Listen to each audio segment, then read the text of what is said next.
Hi, I'm Jermaine. Hi, I'm Juan. We're back again. We are officially 1 week post-op. Oh my God! Monday we had our surgery, and today's Monday. 1 week. We're 1 week out, so yeah, we're excited to tell you guys about how the progress went and everything went so far. I know you guys missed us, I hope, but So, it's been 1 week. We're gonna talk about what happened the day of surgery. So we got up, did our little video, got everything packed, made sure everything was in there, shampoo, we had all that fancy stuff. Yes. Yeah, and then let's say we got dressed, shower, can't put on deodorant or any kind of lotions. We then left. We left about what? We left before 10:30. We had to be there at 10:30, so we left about, I would say about 10:15. We got there early. Like I said, Juan was scheduled to be in surgery at 12. I was scheduled to be there at 2, but told us both come in early, and we can just get the progress started early. So we checked in the front desk. Admitting. Yeah, then they sent us to admitting, where they told us that we would pay, that we were going to get a bill for $250, which was our deductible each, and then we didn't have to pay anything there. Pretty much got our bracelets, our name bands, and then they sent us down to the surgery waiting area. So we got there and we checked in with them, and they kind of explained to us, which they also thought we were brothers. Wrong. This is my husband. I was like, no, we're husbands. He's like, haha, you guys are brothers. I'm like, no, we're husbands. So we checked in. We sat there for a little bit, and then they called me back. The tension starts. So then they called me back. They get my last weigh-in, which was 300, which it's not really. I'm not taking that because that morning I weighed 307 here, so I'm taking the weigh-in that we had here. And since I do keep my scale here, so we're just keeping our weights from this scale here. Because on mine they told me I weigh 283. So, well, anyways, they took us back, got an IV started, got undressed. They put the little gown, the little hat on you, and they put like Ted hose up to my knees and socks and SEDs, the little things that blow up on your feet. Then I guess they brought Jermaine back. Same thing happened to him. Same process. So we did everything similar to him. That's also one thing they did do is that's our time to talk with the doctor, surgeon, anesthesiologist, and our nursing team. So they come in, one by one, or however they are. They all ask you. Every person that walks in tells you, what are you having? What are you doing? What's your name? What's your date of birth? Just everything. Just make sure that they're all on point. So, yeah. And when I told them that Jermaine was my husband, they told me he was like right next door, like on the other side. They actually let us see each other right before I went in. They said, well, we'll just roll you back, and literally rolled me back, and then he was right there. So then we waved goodbye and, said good luck. And then we went off. Yeah. So then... And then that's when the anxiety kicked in for me, because I'm sitting there waiting to see how his surgery went, and I just hear all these like surgery alarms going off, and things are saying over the intercom, and I'm just like, what's going on? I don't know. And finally, I think after about 45 minutes or to an hour, the surgeon came back to my room and was like, hey, Juan's doing great. He's in recovery. So we'll get you your last medication in. We'll get you into surgery right after that. So I went to surgery. It all happened so fast. And it happened so fast. Like, I don't remember anything. Yeah. So then after surgery, you're in recovery, which I was able to see. I was able to see Jermaine in recovery. But the pain. The pain is horrible. Hold on. Let's repeat this. The pain is no gain. Yeah. Not at all. So, right after surgery, I was in so much pain. I mean, I was getting Dilaudid and fentanyl. Dilaudid, it's the highest pain medicine you can get in the hospital. And it's even higher than morphine. It was not touching it. I was in so much pain. I'm not sugarcoating it because it's so much pain that there's just no way you can sugarcoat it. So it was a lot of pain.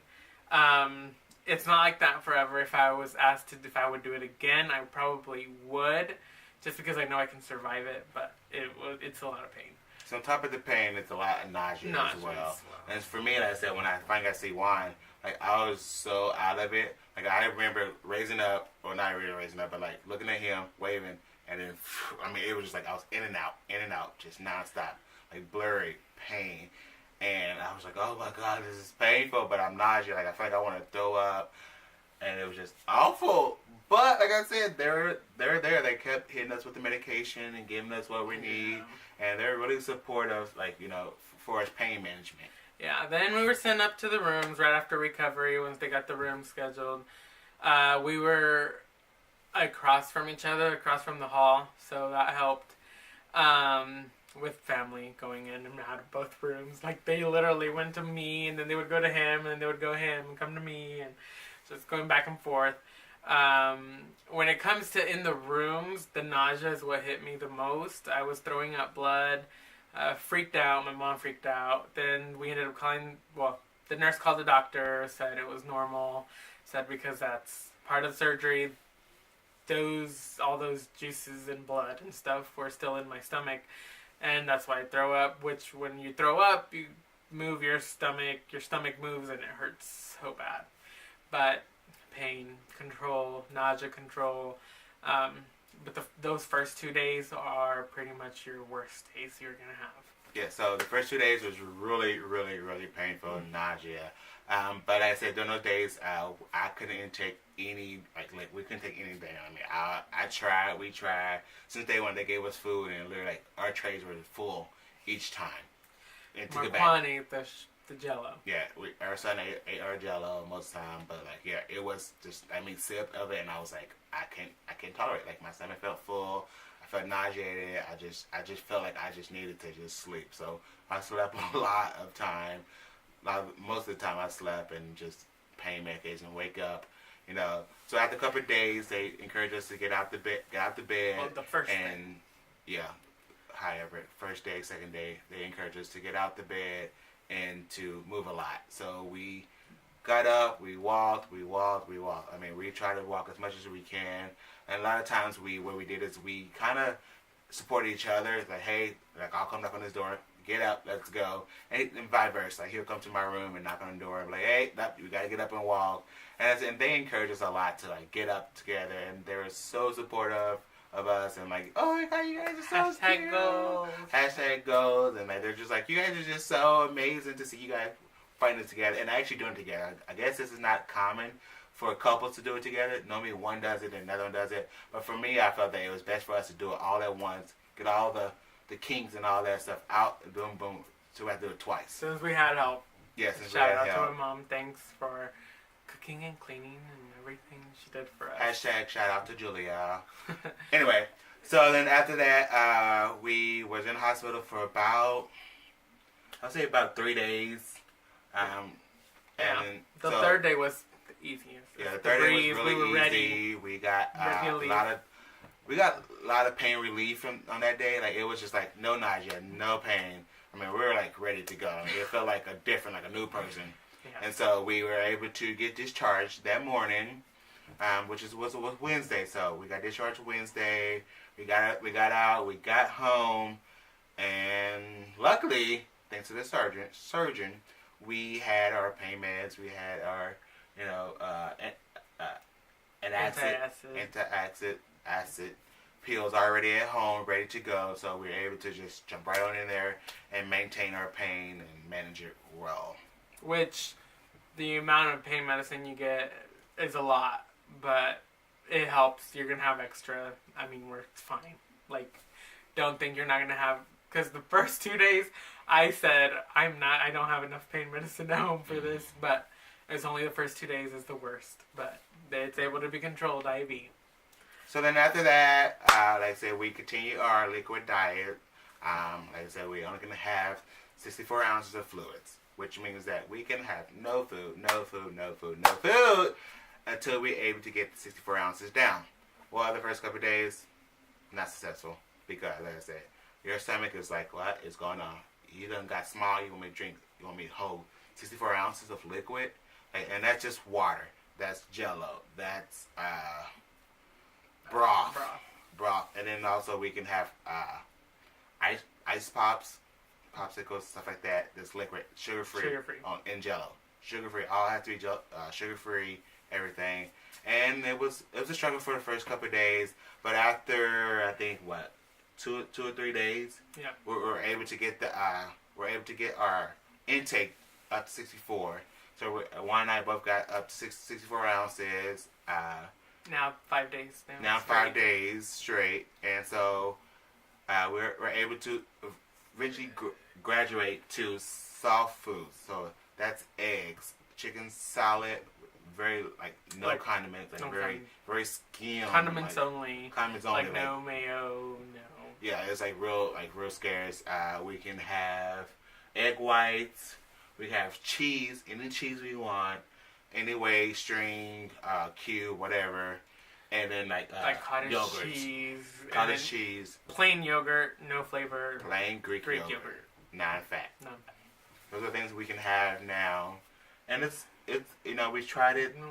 We're doing pretty good. We're 2 days in, I think, on the soft foods and omelets that are this big. Yeah, we have egg whites. Tiny. Omelets for a baby, but we're able to eat half of it. Yeah.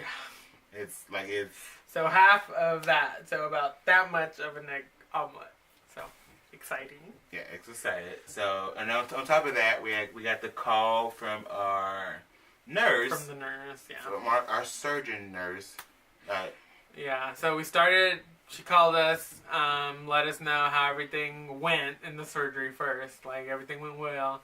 Then asked us if we had any questions, asked us how our sutures are looking, asking us how if we were having any pain, how's the nausea, if we needed any nausea medicine, which we didn't, we were fine now. Asked us if we were getting our 64 ounces of water, telling us about the second stage of the diet, saying we can add the protein shakes and the soft foods, and also making sure we were getting in our walking, which we have. We've been walking down the street for like a block, which for right now, we're still not released to go back to full exercise at the gym.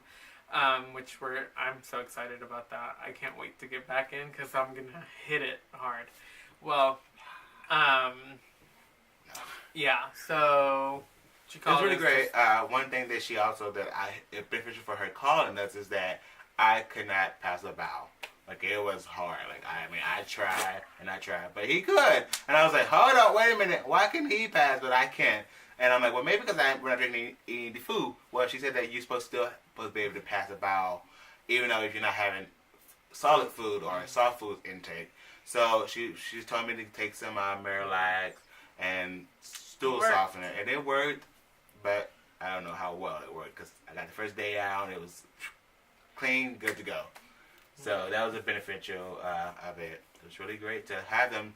This just as a support. I want to say one thing. It's like, I don't know who your surgeon is, but the support they do for you is amazing. I mean, they're calling you. We have appointments already set up to follow up. Like they're on it. They're like, let's get this. Like they are with you the whole way. Like it's their goal is to get you to where you want to be at. And it's not like, oh, we got your money, bye, done. We did, but they're there to support you throughout the whole way. So I think that phone call was really a shocker to me, but also it was really helpful, and it was felt supported by St. Luke's bariatric surgery team. Yes. Very good. And out of everything, we've had some amazing news. The moment you've been waiting for. Yeah. The moment. You ready, guys? Ready. Weight loss. Yes. How much have we lost? Let's see. I have lost 9 pounds in 1 week since the day of surgery. I have lost 10 pounds since the day of surgery. 1 week. So in 1 week, I lost 10. I lost 9. And since 2 weeks before surgery, Drum roll. it's been 23 pounds in 3 weeks for both of us. We both lost 23 pounds each. That's weird, but both of us 23 pounds so far. So, I know you can't look or tell yet, but we've lost 23 pounds in these last 3 weeks. And I feel great. So, it's really awesome to just know that the weight is coming off, and every day, I know it's horrible, but we weigh every day, and every day we lose about a pound or two. But it's so exciting that the weight is just coming off, and we're working hard for it too, though. It's not just given to us. The surgery is not going to do it on its own. We still have to work for it because, trust me, we can crave everything. Yeah. We look at everything and want it. But we are doing really good so far. Yeah. So I want to go over our, so I can see our incisions. I didn't want to take my shirt off, and I'll do all that to try and get the camera angle right. So I took pictures of both of our incisions. And so I'll start with me. We both had six cuts. And so They're about this big. They're about that big, except for one of them is a little bigger. So here's the first one. That's 1, 2, 3, 4, 5. The one I skip is this one because this is our biggest one. This is where your stomach come out at. So this is our biggest cut here. And it's about that long, in a way. The other ones are like this small. This is like about that long in cut. And so this is what it looks like on your stomach. And like I said, it's very painful. Right now we're at the stage of healing. So very itchy. It's very itchy and just very discomfort right now. But it's not bad. But it's the pain is bare minimal. But also it's still it's still there. And then here's one. Like I said, we have 6. We both have 6. So 1, 2, 3, 4, 5. And like I said, the last one here is your 6th one. And that's the one that's the biggest, because that's where the stomach goes in. That's where the biggest tool they have to go into to staple your stomach and to seal it, all goes through that hole. And that's where they pull it out at. So it's really, like I said, it's really, not too abrasive. I mean, it's very all laparoscopic. All laparoscopic. It's not too bad. So yeah, it's really a progress. So for us, I'm excited. So yeah. Yeah. As you guys noticed, our name is called Fab 6. Yeah. And I'll let Juan explain to you what that means. So Fab 6 is Fabulous 600, which we obviously snap. So 600 because we weigh 600 pounds total together, which now we don't. But we were weighing 600 together, and that's pretty much what it is. And also we got another hashtag. It's up against 600. And I was constantly to you what up against 600 means. It's basically because everyone thinks that this surgery is just you get the surgery and you're done. Life is easier. Your stomach is small, and that's all you gotta do. It's the easy way out. It's not, because so the reason why I call it up against 6 because we're up against ourselves. Because this is a mental thing. It's not something you can just get the surgery and be done. It's a mental thing. You have to tell yourself to stop eating when you feel your stomach full. You have to tell yourself not to eat those sweets, not to indulge on things that you used to love. Like, oh my God, I love ice cream. Like, I love ice cream. So I have to mentally tell myself, Jermaine, those things are bad for you. Those things contain fat. And also with this also is that you could be at the surgery. If we go out to McDonald's and eat food and do whatever we want and all that stuff, that the thing we're not supposed to do, we can gain our stomach back. Literally, like, you can grow your stomach. Your stomach is just tissue. It stretches. So as you eat more and more and do the wrong things, it'll stretch right back into the same big stomach that you had. It can do that. So it can happen. So for us, it's that. So up against 6 means that we are up against ourselves. We have to fight our own temptation, our own desires, and our own wrongdoing.